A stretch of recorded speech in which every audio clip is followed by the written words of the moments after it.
Hormones are very potent, powerful chemicals. To just start taking a hormone, especially one as powerful as testosterone, Yeah. in the absence of test results, to not know whether there is too much estrogen circulating is a problem because you don't know what your levels are. And then you're adding in testosterone.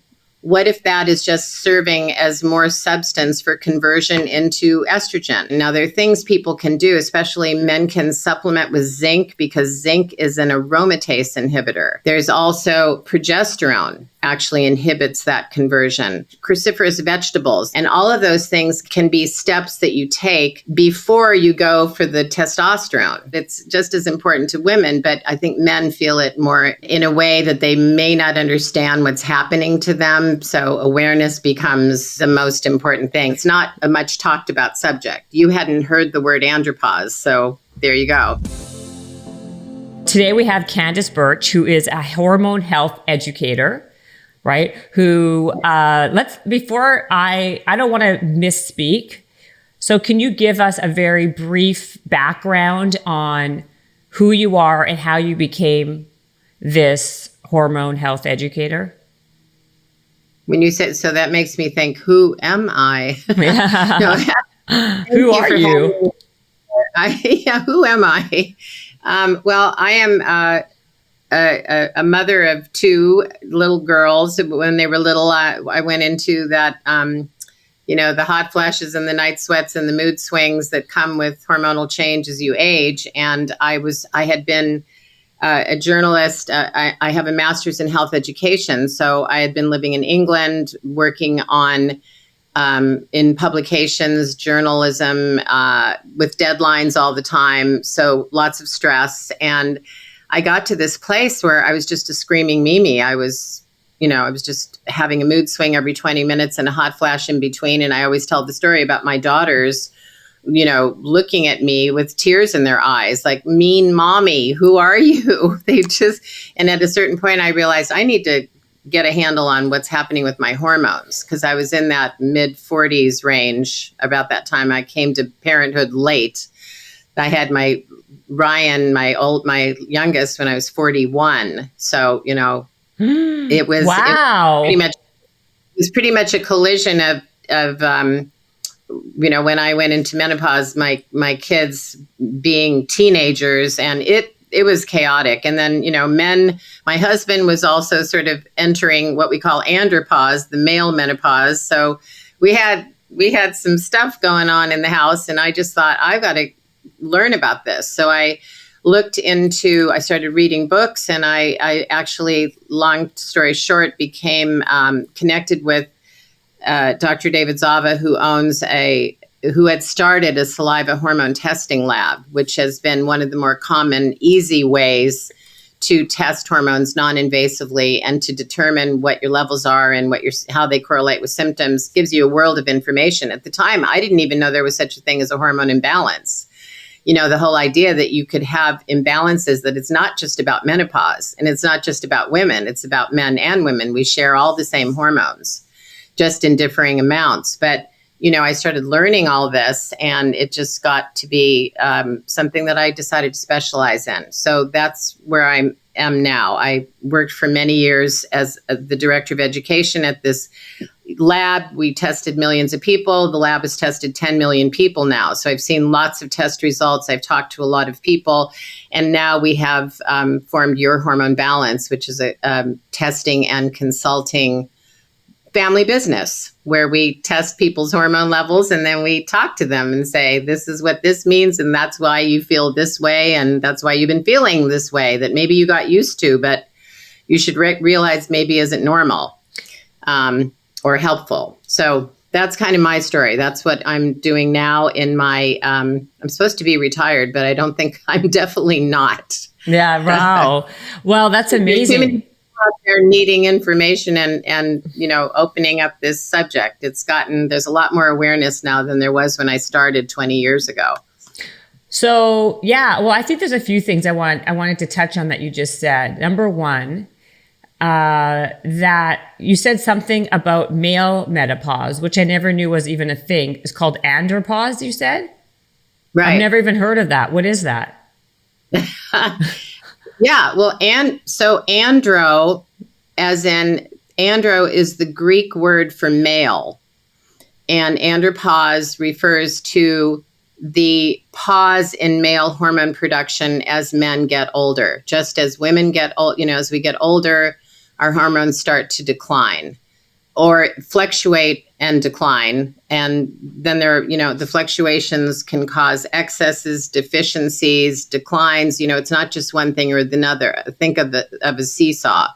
But men are not immune to changes in hormone levels. And there are many things in terms of habits and lifestyle that can influence how rapidly somebody's hormones go AWOL, because certainly it's inevitable as we age that will change. But as when we're younger and when we're in the shank of our 30s and into our 40s even, we should be able to be sort of maintain. It's right around mid 40s that things start to shift with hormone levels, aided and abetted by poor health habits, poor lifestyle habits. But until then, people, if they're following all the, doing all the good healthy things and not getting too much stress going in their lives, you can pretty much maintain a good hormone level. But many people have symptoms they've gotten used to. They don't even realize that they're symptoms of hormonal imbalance. Yeah, I want to talk about that. That's like a big one. For women, it's more like roller coaster time. When we start moving into hormone fluctuations, we can have, as I was describing with me and my kids, the moods. I was scaring my family. If it was freezing outside, I was making everybody open the windows. It could be very much. It's more dramatic with women. We kind of go up and down the seesaw, the roller coaster. We're having mood swings that are, everybody's rushing for the exits. And with men, it's a bit more of a slow slide, more of a gradual kind of feeling of running out of steam. So, and not having the energy that they would, were used to having to work out or to work long hours or, to party all night or whatever it is. It starts to noticeably change, tolerance for exercise, et cetera. But many men they just think it's part and parcel of aging. And right. In fact, men don't usually talk about it like women do. We're talking about it all the time, but men need to talk about it more. They need more awareness. Well, that's what I want to talk to you about. Let's talk about the men's for a second, because I think there is a lot of information, be it accurate or not, on female hormones. Male hormone levels, or like you said, andropause, which is male menopause. I've never really heard the term so much, so I wanted to stay on this for a second. So you're saying a lot of it obviously has to do with habits, lifestyle, all that. At what age does this start to happen? Is it, you said, in the mid 40s, or does it really depend on give me the things that it depends upon? What habits and lifestyle, what are the symptoms that people would notice exactly? Like, be a little bit more precise so people who are listening can be like, oh my God, that happens to me. And then I want to talk about the habits and things that can kind of change, like what they can do to help it. Right. Well, in men, it's, all of this the inevitable change and, sort of transition into andropause for men should begin, let's say, early 40s, mid 40s. But we see that happening earlier, depending on the level of stress. And I'm talking about not necessarily good stress where, we're getting married, we have great career success, we're traveling, whatever. Or I'm talking about an accumulation of stressors that are depleting our hormonal levels prematurely and getting, interrupting the works, creating excesses and deficiencies. So that can happen in men around their mid 40s. And when I say andropause, andro also is used in the term androgens, which are what we call the male hormones, testosterone and DHEA. But of course, women have testosterone and DHEA as well. We just have far less than men do. And so because so because men don't ovulate and estrogen and progesterone is not made by, ovarian production in men, those two hormones, testosterone and DHEA, are really crucial in males, and the kinds of, but men can also become what we call estrogen dominant if testosterone levels fall too much. It's like all these hormones exist in this balance with each other, this interactive, they're interrelated, they interact, they rise and fall. If one hormone goes up, another one will go down correspondingly. And so for men, if their testosterone is down, their estrogen may be up. If their stress hormones go up, their testosterone will go down. These things are always shifting. So men, as men are kind of famous for not, as I was saying, not talking about this, not recognizing the symptoms. But basically it can be, just running out of energy, being more exhausted after exercise rather than rejuvenated, maybe getting injured more easily.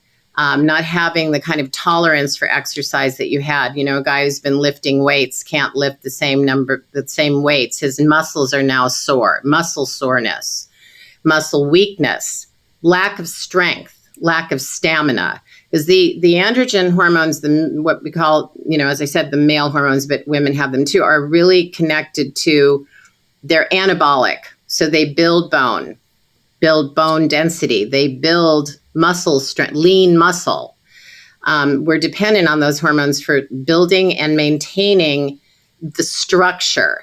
So when we hear testosterone, we think about sex drive, but it's also key to physical structure. Our, like I said, our strength, our stamina, and how well we process information, cognition. So men that start to feel sort of foggy brained, this is the same for women too, but feeling foggy brain, not being able to process information efficiently, not being able to concentrate or focus, feeling distracted. These are all examples of stressors. And in older men, of course, as they get further into andropause, they may have more serious kinds of symptoms, which they need to be aware of, like frequent, urgency, frequent urination, or decreased flow, or no libido, lack of libido, lack of drive, lack of ambition. All of these things, they're subtle, but I think people know that they're happening, but they don't want to necessarily, especially men who are not that great at talking about these things with their friends. They just carry on, they just muddle through. But these are signs and symptoms of hormonal imbalance that may well be disrupting quality of life on a number of levels. So you're saying that makes sense. Yeah, it makes sense. So you're saying if someone is not urinating, the decrease of urination or flow, that can be a symptom of a hormone imbalance? Frequency and decreased flow is a common sign of prostate cancer and prostate enlargement, benign prostate enlargement. And a lot of that is linked to, in men in particular, an excess of estrogen and a deficiency of testosterone. So a poor ratio between estrogen and testosterone. And that happens, men are probably listening now and thinking, estrogen, I don't make estrogen, what are you talking about estrogen with me? But men do make a certain amount of estrogen. It's in, they make way more testosterone. But the thing is, estrogen exists in so many forms in our environment.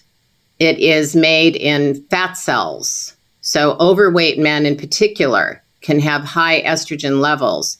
And what men need to know is that in fat cells, there's an enzyme, this is true for women too, but there's an enzyme called aromatase, which actually exists in fat cells. So the more fat cells we have, the more aromatase action we have. And what aromatase does, and I think this is particularly significant for men, it uses testosterone as a substrate for conversion into estrogen. So men who are noticing this loss of muscle strength, this loss of density, this lack of libido, lack of drive, they don't have the enthusiasm they had for the things they used to love to do anymore. They're injured more. Men who notice that need, first thing, not to rush to the doctor and get injected with testosterone. They need to get tested and find out what their levels are and find out if they have too much estrogen that is depleting their testosterone, their bioavailable circulating testosterone. Is it being converted into estrogen because of, fat cells that are in excess because of xenoestrogens in the environment that we're being exposed to, because cortisol levels are high and depleting testosterone? There are so many things that work against males having the right level of things. And, men, what is the word? I'm thinking, the word, it's not a lovely word, but male moobs. When you see a man. Oh, yeah. Man boobs. I don't know what they call. Right. Yeah. I hate that word, but it has I'm just forgetting. I'm blanking on the technical word for that. And it'll probably come to me at 3:00 in the morning. But anyway, you can see estrogen is connected to increased breast tissue. Estrogen is a growth hormone, so it causes fat gain in the hips and the thighs and in the breasts. And so when you see men that have excessive tissue there, that's a sure sign of a lack of testosterone and an excess of estrogen. I remember consulting with a guy who was losing weight. He was in a weight loss program. I used to run a hormone testing component of a weight loss program that was in nationwide clinics. And he was doing everything right, but his estrogen levels continued to remain high. We were trying to figure out what it was. And his wife was sitting there and she said, he's a milkaholic. So turns out he was drinking. She said, he drinks a whole gallon of milk every day. And he was sitting there, what's wrong with that? Well, were they using hormone-free milk? You know how many factory cows are injected with hormones? And what's the hormone that they're injected with? Estrogen. Estrogen it's a growth hormone, makes cows grow fat faster. So you get more milk to the gallon. You get more milk easily, more fat to the bone, all that. So that was his thing. He was taking in too much dairy, and his levels were sky high. And once he stopped that and went to reading labels, and if he wanted some dairy, it needed to be, the label should say, and men become aware of this, read labels, don't leave it to your partner to do this, but note that it should say these animals were raised without hormones, or there are no artificial hormones in this milk or cottage cheese or cheese. European cheeses are safe because they don't allow all these chemicals or hormones in the food. That's right. So would you say that's a good example? So would you say overall though, men should maybe want to stay away from dairy just for that reason? Or even, we'll get to that. I know meat can have it as well, right? With hormones, but it's this is a generalization, but maybe one of the nutritional, I don't know, one nutritional tip. Okay. What? Yeah.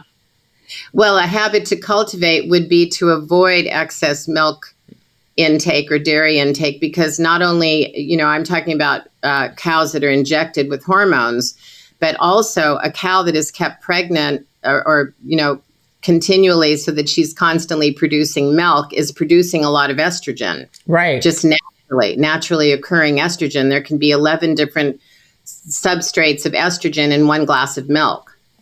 So, men, and then there's also, there are the forever chemicals that are in nonstick cooking pans and floor polish and, the phthalates in shower curtains, plastic softeners.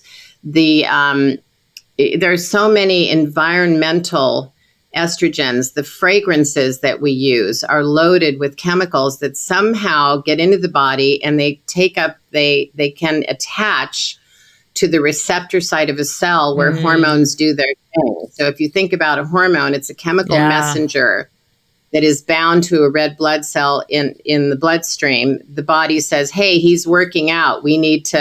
She's working out, he's working out. We need a little more testosterone here. So what happens is a fraction of that testosterone is released from the bloodstream. I'm simplifying, of course. And it goes into the tissues, the target tissues where it is received at a receptor site, and it docks on that receptor site. Or if you think of a puzzle piece fitting perfectly, that's what, these hormones do. They fit into the cell receptor, and then they govern our mental, emotional, physical functions.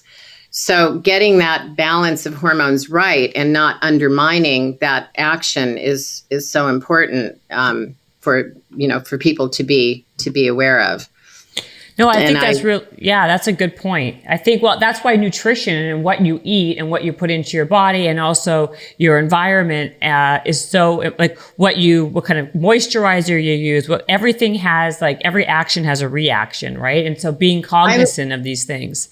Yeah, I was just reading this article from the UK. I was spending some time in the UK the last few months, and it was in environmental science and technology. U.S. researchers found these forever chemicals, these polyfluorocarbons that are so disruptive of hormones and other body systems, found in PFAs in all the stain-resistant school uniforms.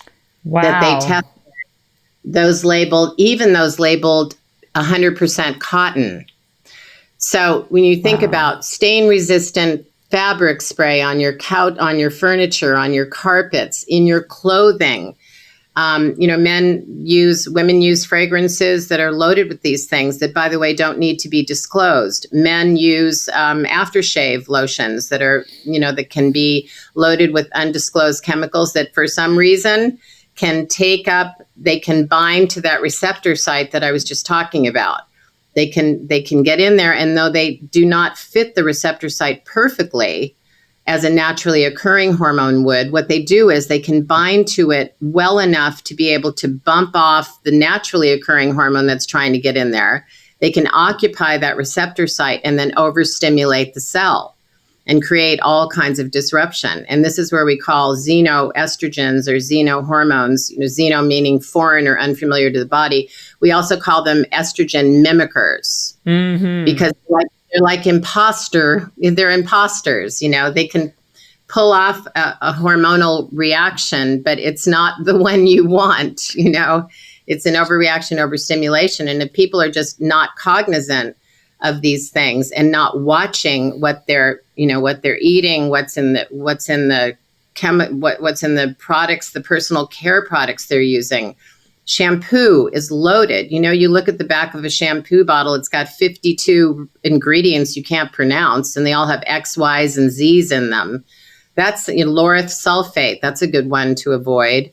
Parabens, phthalates, heavy metals are in makeup and eyeshadow, and all of these things they successfully disrupt hormone production.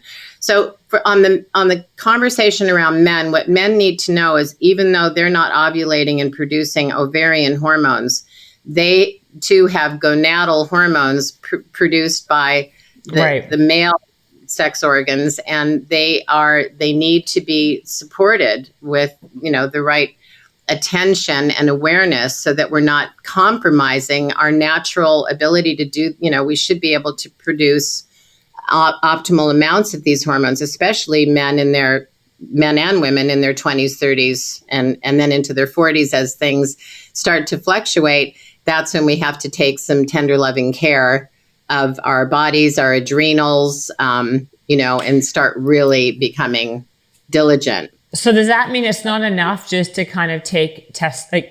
Because what a lot of people do that I know is that they just start taking testosterone. They start with the testosterone cream or testosterone shots. And so even if they have a high estrogen count because of all the things that we've spoken about, they'll just offset it by the testosterone. And not even think about lowering the estrogen. So are you saying that sometimes that's not the answer? You can just lower your estrogen by getting it tested properly, and then you can kind of get better or feel better or have less symptoms that were talked about? Hormones are very potent, powerful chemicals. To just start taking a hormone especially one as powerful as testosterone. Yeah. In the absence of test results, to not know whether you are estrogen, whether there is too much estrogen circulating is a problem, because the more, let's say a male is unaware that he has too much estrogen relative to testosterone, perhaps his stress hormones are up because he's overbooked, overcommitted, overtraining, drinking too much caffeine or energy drinks, Right. whatever it is, it's constantly jacking up the stress hormones. If you don't know what your levels are, and then you're adding in testosterone, what if that is just serving as more substance for conversion into estrogen?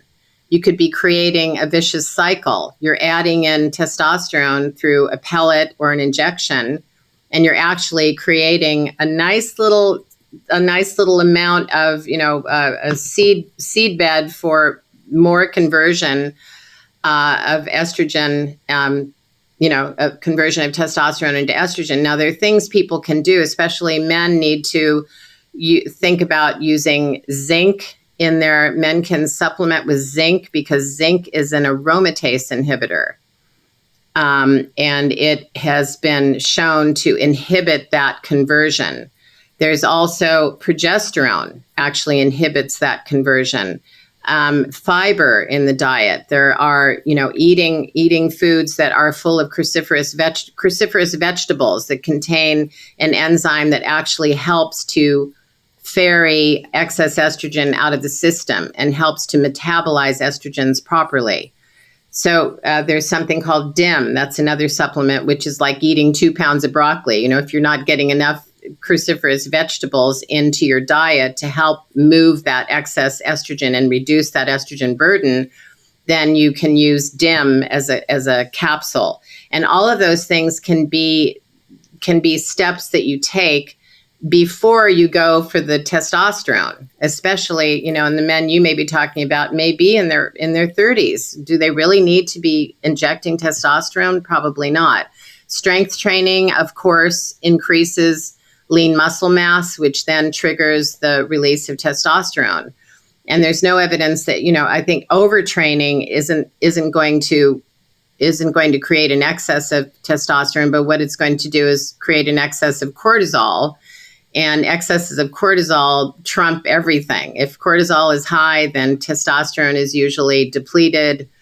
And now we're feeling, again, the effects of a low testosterone, the lack of energy, stamina, endurance, all of those things that are so important to, the male, the macho aspect of being male. But it's just as important to women. But I think men feel it more in a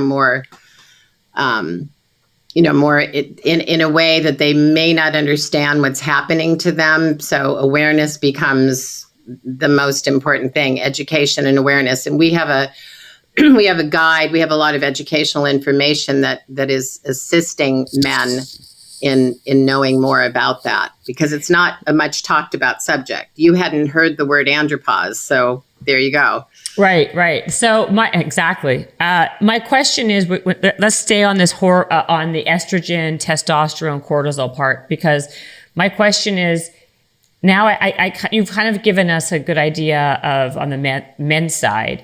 Now, for a woman who has too high of estrogen, too low of testosterone, is it the same type of same supplements to take, or what's the reaction? Like, how does it affect, are the symptoms different in women, and does it show up the same? So is it still like increased body fat around your midsection if you have too much estrogen?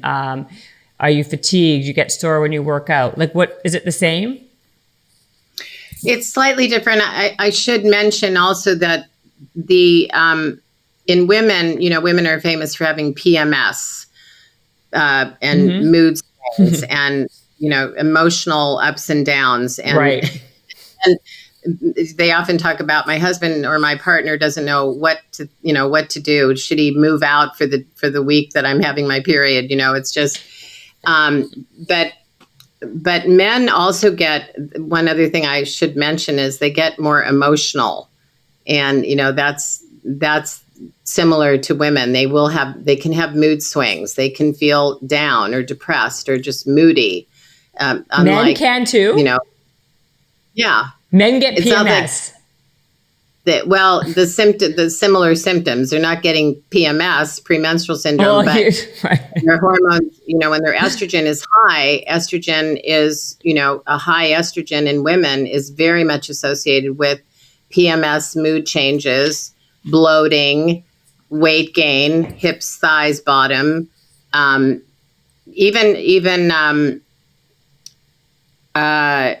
what was I going to say? Oh, well, there's just so many symptoms of estrogen dominance, really. But one of the things that's important in men is that estrogen, being a growth hormone, is growing that prostate, enlarging it. In women, it's growing tissue that can become, an overgrowth of uterine tissue, and maybe lead to endometriosis, maybe grow fibroids or ovarian cysts. Excesses of estrogen are about growing tissue. So I was mentioning, the moods in men, but for women, I think that the mood changes are more pronounced because we have more estrogen on board in general. And if we're estrogen dominant, yes, probably progesterone is very key for us, because progesterone is the hormone that balances estrogen. And if we're not ovulating every cycle as we should, or we're on birth control for years, or we're moving into menopause, we're not going to be ovulating every cycle. And that lack of ovulation means that progesterone is not being produced. So it's a bit of a different physiology for women. We become estrogen dominant because we're not making as much progesterone to balance our estrogen. Men become estrogen dominant because they don't have the balancing powers of testosterone. So for men, it's estrogen, testosterone. That ratio is important. For women, it's estrogen, progesterone. But the symptoms in general, the weight gain, the moodiness, even thyroid issues are very much connected to too much estrogen. Estrogen can actually get in the way, run interference on the conversion of T4, which is the most abundant thyroid hormone, into T3, which is actually the active thyroid hormone. So estrogen excess can disrupt that conversion. And that's where we need to know, am I getting enough selenium in my diet? Am I getting enough zinc and magnesium and all the things that aid and abet conversion of thyroid? So, a lot of people, like you're saying, men will go and get the testosterone when that may not be the underlying problem. Women will run and get thyroid because they're desperate to lose weight, and they're put on a thyroid medication when maybe they had an underlying imbalance of estrogen dominance that was running and disrupting their thyroid function. So it's really important to get a handle on. First, you need to know your symptoms. We have a symptom quiz at Your Hormone Balance, which is a really good one. It's not completely geared to men, but as we're saying, most of the symptoms are similar. Yeah. Women too, when their testosterone is down, it's not only about libido, which can certainly take a hit, but it's about drive, your ambition, your enthusiasm for things, your strength, your stamina, again. And for women, it's great to do strength training before they go and run and get testosterone. They need to also make sure, and in taking any one hormone in, as we call it, unopposed, supplementing with one hormone and not creating a blend of, these hormones interact and work synchronistically. So that taking of one hormone, as I was mentioning with testosterone, can cause an imbalance of all the other hormones. So, that's the argument. Okay, I have a couple of different things to go over. First of all, what is very clear to me is this can be very complicated, and there's a lot of devil in the details. It's not just black and white. And so what it says to me is you need to have somebody on your team, or a doctor or somebody who is a real expert in understanding this, who is kind of guiding you. I think what happens a lot of times, we Google things, me included, by the way. I'm not counting myself out of this. And, Google something, and then I think that's okay. So now I should be doing this. And then I listen and I have no clue what I'm doing. So the first step, I think, is to get somebody that you see or get tested by somebody who knows what the hell they're doing, and let them kind of like at someone that you trust, and then they can help with this whole thing. Because just even listening to all these things on this podcast and other people I've listened to in the past, you know, it's like it's an exact science, and it's constantly ever changing. That's the first thing. What was that? I was going to say, at times it can be an inexact science. I mean, that is that's the devil in it, is that these fluctuations are dependent on so many things. Yes, that's true. Outside of naturally occurring production, what we call endogenous hormone production.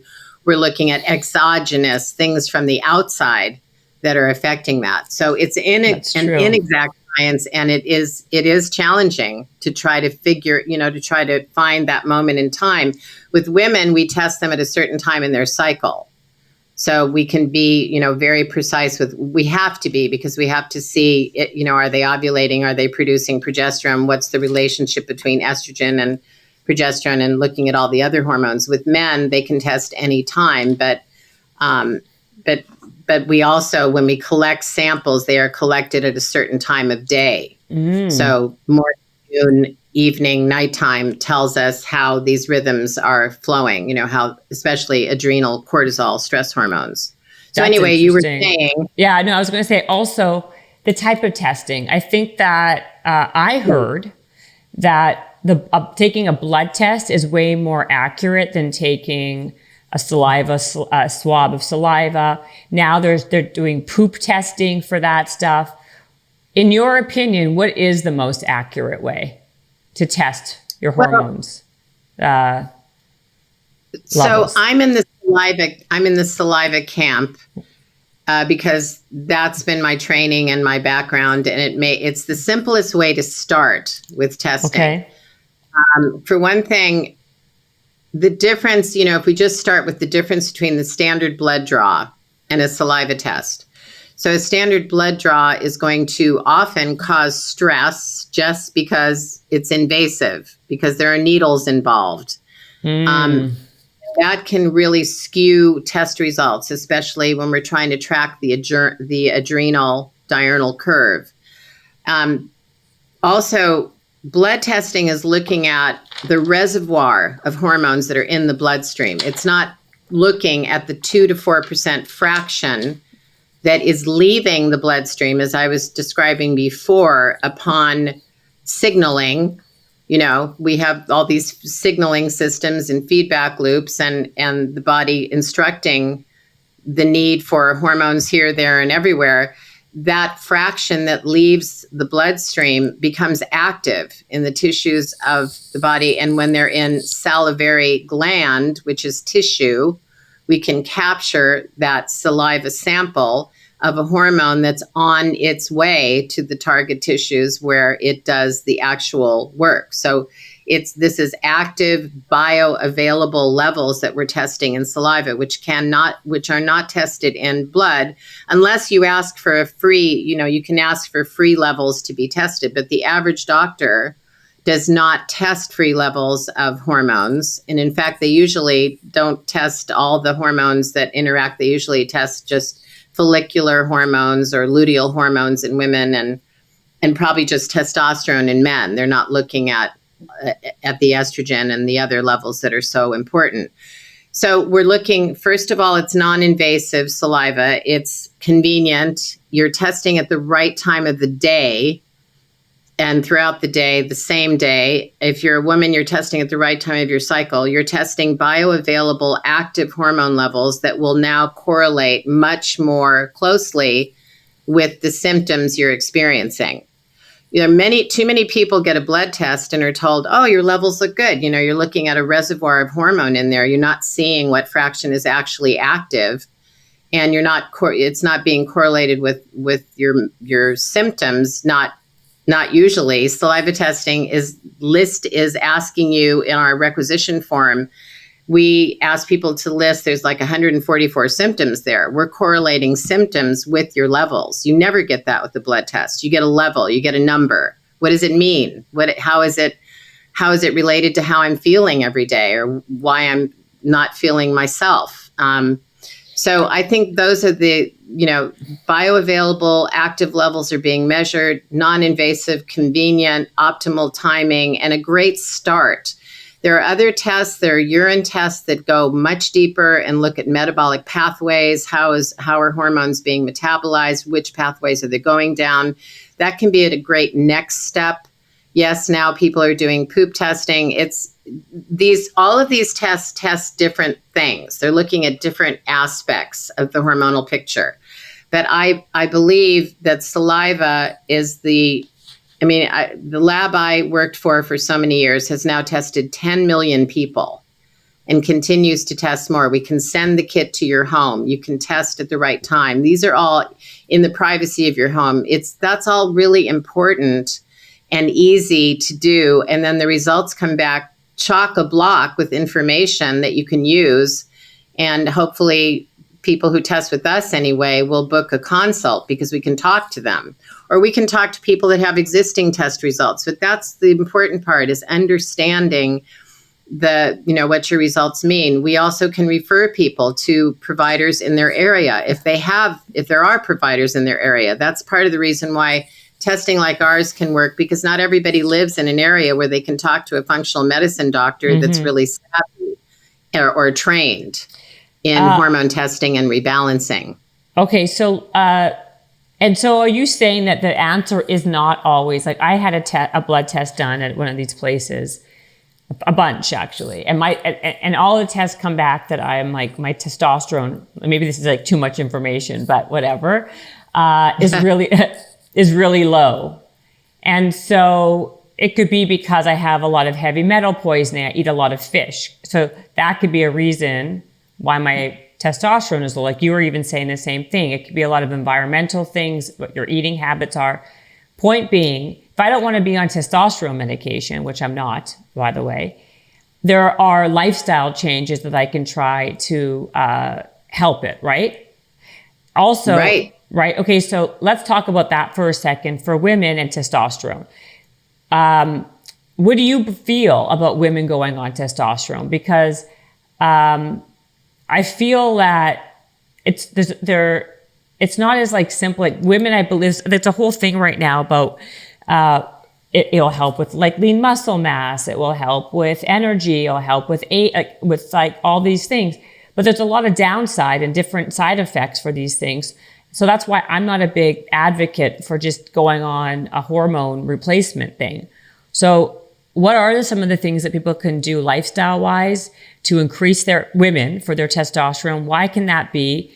Can they ever increase that much? Let's talk about that a little bit.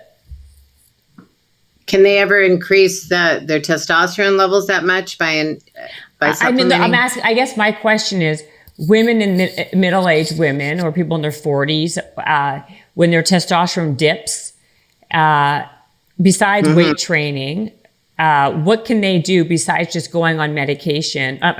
Going on hormone replacement therapy. Can they do that can really amp up their testosterone? Do women need testosterone as much as men do?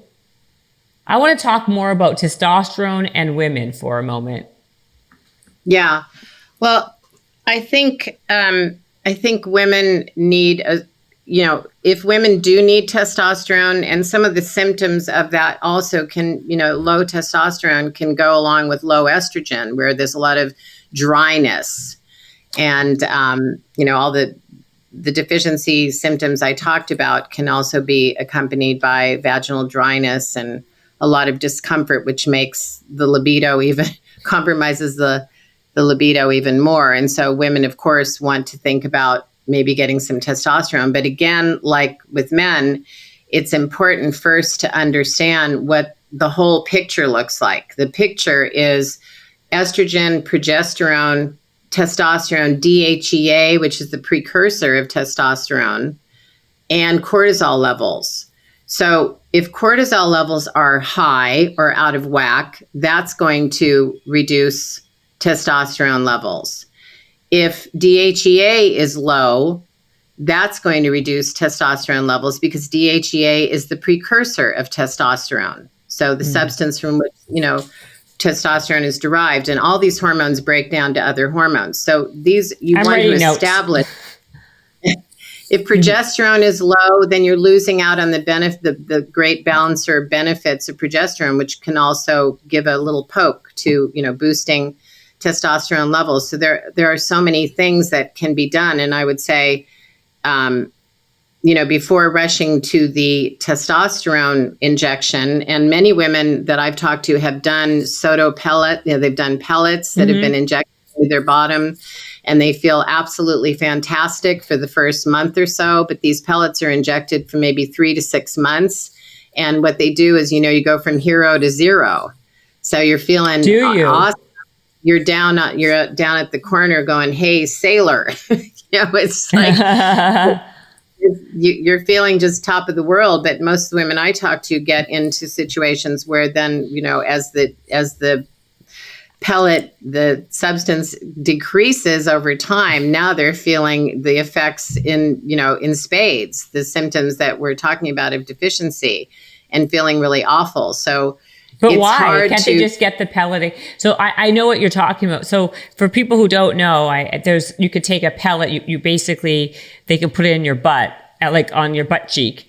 I know. And so like what I find interesting is there are side effects. Like also, that's why I wanted to talk about this, because I know a lot of my people I know, as friends, otherwise, we all talk about this.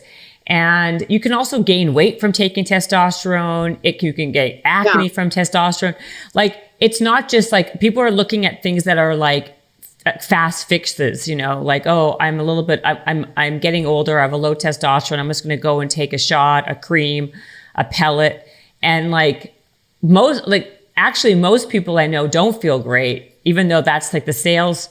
That's like this they sell it to you like that. They ended up actually gaining weight or not feeling so hot, or building too much muscle and feeling thick and just, and really, I was going to add that, some women feel fantastic, and then then the crash comes really hard. Other women start, all the symptoms of high testosterone, with acne and skin breakouts and excess facial and body hair and feeling irritable and edgy and aggressive, and all of those symptoms of too much testosterone can be a real problem. So knowing those symptoms can tell you, well, maybe this isn't the right thing for me. And again, just getting a pellet of testosterone only without balancing. Now, there are things like chrysin and progesterone and aromatase inhibitors that are also provided to women that are on testosterone alone, and to men, hopefully. So, I mean, I don't know how savvy doctors can be about this, but that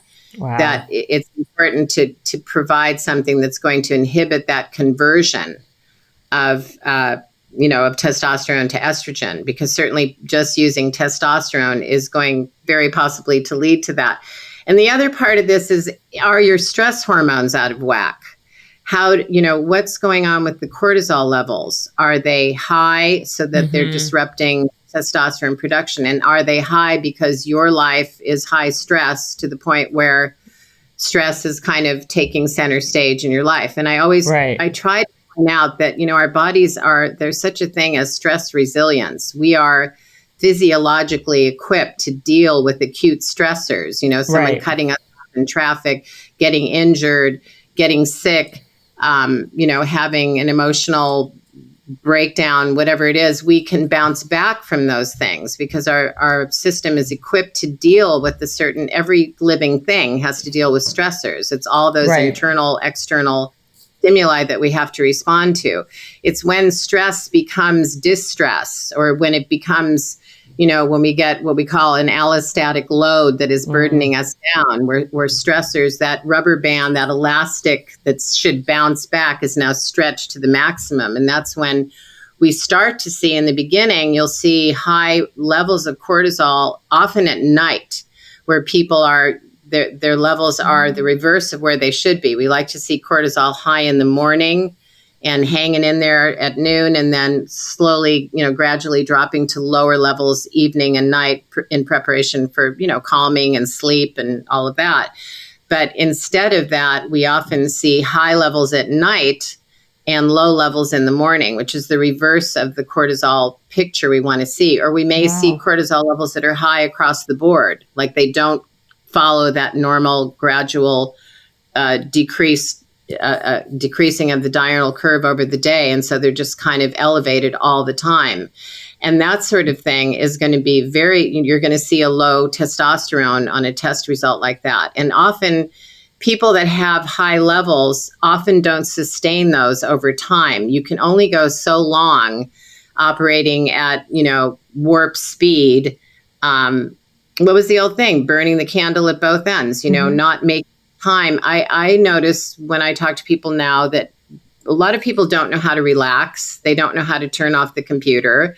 They're on their cell phone and computer at night, which is another big disruptor, causing cortisol hormones to go up, which disrupts testosterone. So, we aren't doing the things that bring us joy and take us. Many of us are, but a lot of people think, well, I'm young now. I can work 12 hours a day and drink as much coffee as I want, which, by the way, is a horrible whip to the adrenals when people are drinking way too much caffeine in these energy drinks. So we get into these high levels, but over time they start to decrease till these levels then can be even flatlined, where you see a flat, the morning level is quite low and then just kind of drops at noon and then they're, low throughout. And people will tell you, I have to push through my day. I can't get through the day without caffeine and sweets. And these are the people that are skipping breakfast. Maybe they're rushing, they're eating at their desk. They're not getting outside and getting some exercise and some sun and air and, just taking time to smell the roses. And then all the other things that create stress, like creating boundaries in your life. How many people have I talked to that say, oh, I work full time, I'm taking care of my aging relatives and I'm raising my daughter's children. I mean, that's an example of a lot of stress, but so many people don't know how to set boundaries and use the word no judiciously, but, say, no, this is my time. I have to have time to myself. The old put the mask on yourself before you try to help other people. Right. But we're living in a world of abundant stress. We're living in a world of ambient stress where there's always something on the back burner that we've just come through COVID and our politics are so disruptive and infuriating. Yeah. There's just many things that we're not managing our stressors well. And yet our body is equipped to do that. And the adrenals that manage the stress response are so key as we get older, like even into our 40s, when I was talking about these hormones starting to fluctuate, we have, we just start to get depleted in these hormones, and we can't get our mojo back if we're overworked, overbooked, overcommitted, out of time, and trying to please everybody all the time. And then you add on the chemicals that are depleting the other hormones in the picture that support and interact and keep that delicate balance. And you can be and then supplementing with hormones that are perhaps synthetic and not bioidentical, and that's a huge difference. The kinds of hormones that you use, are they plant-based or are they made of chemicals that are not duplicating the structure and function of your own hormones?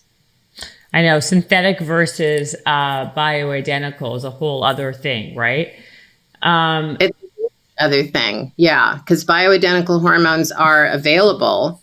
They're derived from plants like wild yam or soy. They're made in a lab, yes, but they're made to duplicate that molecular structure so they fit like that puzzle piece into the site.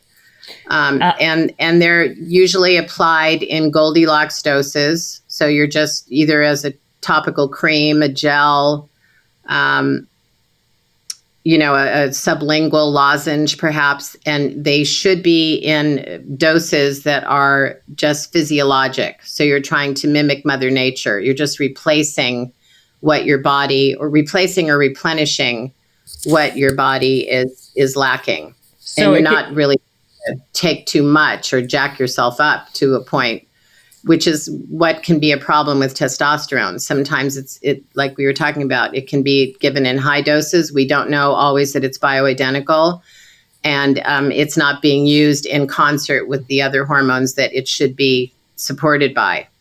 So you're saying you can take these small mini doses of natural bioidentical hormones. It could be testosterone, it could be estrogen, it could be progesterone. You could take, so it's not, there's lots of different ones to balance out your overall hormone plate. Yeah, I mean, let's take a woman who's had a hysterectomy. So she has no ovarian production of hormones. Her ovaries are gone. And so she may be given a bioidentical combination of estrogen, progesterone, and testosterone, because all of those hormones are going to be absent once her ovaries are removed. So that can be a very nice package, a nice way to present, to have, if a woman needs testosterone, to have it packaged in, blended, formulated in a topical cream or gel. And that's the healthy way to do it. That's the balanced way to take these supplements. And with men, progesterone is actually just a little bit, not as much as women might replenish with, but a bit of testosterone can protect against that conversion of testosterone into estrogen, and thus and help to balance whatever estrogen is present. Because just with natural physiologic decline of testosterone, estrogen rises relative to declining testosterone, which is just a normal, inevitable part of aging. So it's important to have those hormones on board. There's also an approach which women can and men can take, which is to use DHEA as a supplement, which is the precursor of testosterone and estrogen, by the way. So that's why testing is also important, because you want to make sure you're not high in either of those before you use DHEA. But DHEA can be pretty effective at raising those levels in sort of indirectly. Instead of directly putting on testosterone, you're using DHEA, which is going to hit, go into the cells of the body, and they're going to recognize it and say, okay, we can use you. We're going to convert you into giving this person a little bit of extra testosterone. And you use that in small doses as well. And testing can tell you where your DHEA levels are. Are they low enough to justify that? Also, DHEA is an adrenal hormone. So if it's low, you're going to probably have adrenals that are compromised, low cortisol levels, low testosterone levels, low estrogen levels. It's all related. All of it is. It is. So like if you are moody, if you're stressed out, if you're tired, this can all be hormone related, right? Like this can all be helped if we regulate our hormones. Now, full disclosure, I've never tried your tests or anything like that. I've never done any of that stuff. I'm actually now curious to try, like you guys, so you test for all this stuff? Because I'd like to know what my levels are with you compared to what my levels were with these other people that like functional doctors I went to and on offices, because, and then how involved are you? So let's say I take your test, right? And then what happens? I get my results. I call you, say, hi, Candace, or you say, hey, Jennifer, here's your test results. Do you give me a protocol then to follow and see if it helps, or what happens? Well, first of all, we started your hormone balance because there is a dearth of information out there about the fact that, awareness, first of all, symptom awareness. So people get used to their symptoms. They become their symptoms. They don't realize that they're suffering 100%. And people don't remember how good they used to feel, or don't even have a clue about how much better they could feel, because they've been living with symptoms for ages. Sometimes ages. Totally. I agree. Yeah. And there's also a good amount of data that tells us that people don't understand their test results when they get blood test results, especially. They don't understand. So we decided, and the conversation needed to be had. So as educators, we can help to interpret test results. The lab really interprets the result. There's a whole comment field. But what we're doing is taking out the mystery and reviewing these results with people who buy. We have different packages. So people can buy the test kit. And I should mention the test kit comes to your home. You're testing at home. By the way, I want to say something. This is not an ad. I'm not getting paid. This is not a paid situation. This is legit me just asking these questions. So if anyone thinks this is something other than just me being curious because this is what we're talking about, you're wrong. Okay, go on. So you get the test kit. You test when, according to whether you're female or male at the right time of day and month. And then you send in your samples. You collect your samples morning, noon, evening, bedtime. You send them in the mailer that is prepaid. You send them back to the lab, which is in Oregon, where I live. The lab then, the same lab, ZRT, that Anna has analyzed over 10 million results, provides a full-on test report with all of your levels, all of the symptoms you reported, and then a comment field that explains and correlates those symptoms with the levels that we found. The thing is, most people don't read, they don't necessarily read the full-on comment field, or they just want someone to kind of walk them through. So if they do, then we are here. We have a consult, a build your own package. So you can either get Wait. Hold on. All I want to know is basically, they can go on the website if they are interested. I want to know if someone sits with you or you do or whatever and being like, okay, given all of your results, this is what we should try. We're going to put you on this supplement. We're going to try giving you this lozenger. Because I think, like I said, it's very complicated and people don't have like you said, the wherewithal, the time, and the bandwidth, right? Like I want to have somebody who is knowledgeable to say, okay, this is what's happening. Let's try this protocol. Yeah. Okay. I mean, we can't diagnose, but we can review your test results and say, this is, these levels are low, high, trending low. People will see a level within range and they'll think, oh, it's fine. Well, is it fine if it's trending on the low side of the normal range? So we point things out like that. We review and explain, correlate to the symptoms you're experiencing. And then we have a whole rebalancing guide, which is part of the package that, we have different packages, as I said. So many people buy the rebalancing guide as part of their package, and it takes each hormone as per your results and discusses what would be helpful. And we have links to herbs, supplements, adaptogens, and even bioidentical hormones that are available over the counter that don't require a prescription. And I work with a doctor in Florida who's a compounding pharmacist, OBGYN, who's created a line of bioidentical plant-based creams, hormone creams that he's used for 30 years on his patients, but don't require a prescription. So we can get you going. We can get you started. And we can also refer you to someone in your area if you're in an area but I think what I find is that most women and men, and many of the men I've tested have been referred by their girlfriends or wives or partners because they're concerned about their stress levels or their sex drive or their stress, their lack of sleep, insomnia, that's so common for men. Right. And a lot of men are a little bit more hesitant to talk about these things, but I find in general, just talking, people talk therapy when it comes to hormones and some of these more personal habits, personal symptoms that may be due to long-term habits that one doesn't want to really admit to or review or take stock of.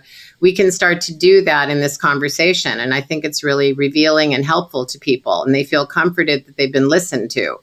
A lot of people feel like there's nobody to talk to about this. 100%. I agree with that. And what we try to do is we review, we correlate, we provide what next information and a lot of education. So people who are interested in what the hell does estrogen really do? Or, why does my testosterone matter if I'm a woman? These sorts of things. We have a full-on, we talk about the different stages, the different cycles in women. We talk about, there are all kinds of things that come up for men that we can be specific about. We customize and personalize our rebalancing plans. So it gets pretty specific. No, thank you. I appreciate that. I think that I more or less what I've gotten from all of this is that, number one, there's so many different, it could be a lot of information, and it can be complicated, but the balancing of hormones is such a big indicator of your overall health and how you feel day to day. It can affect all areas of your life. And for people to be cognizant and aware of it, and not just to take something because their friend says that they're doing something. I did that one time, and it didn't behoove me. It messed me up. And that's really more or less why I wanted to have this conversation with you and have you on. It's just more to kind of shed some light on all the different imbalances and symptoms that people may be feeling, and they don't know what's causing them, and to go get checked, no matter where they're getting checked. It doesn't have to be with you, obviously. They should just get checked with someone that they are comfortable with, and therefore they'll have more information and gives people the ability, the knowledge to get better. So in your communities where you live, if you have a compounding pharmacy, that's a great resource, because the compounding pharmacies know which doctors in the community are prescribing bioidentical hormones, or, sending people into the pharmacy to pick up an adrenal support tincture or an adaptogen. So they can refer people if you're lucky to have someone in your area. Or you can, if you want to work with someone like us, where it's basically education, but we're providing a laboratory, test that is giving you a huge amount of information and providing you with all natural ways forward, so that we're not prescribing anything. But if prescribing is needed, then, we're happy to refer. So whoever, if you're in a city where you've got access to, like if you're in LA, you certainly have access to compounding pharmacists and doctors who know this stuff. If you want privacy and you want to go online and do your testing, you're still going to take the test home if it's saliva, and test at home and mail it into the lab and get your result. And then you're going to be sitting there with the result and need to talk to somebody. Absolutely. I just think being armed with information, and then having someone that is extremely knowledgeable to help walk through. So you're not just randomly taking a bunch of hormones, because there could be a lot of bad side effects. But Candace, thank you so much. I've taken up a ton of your time.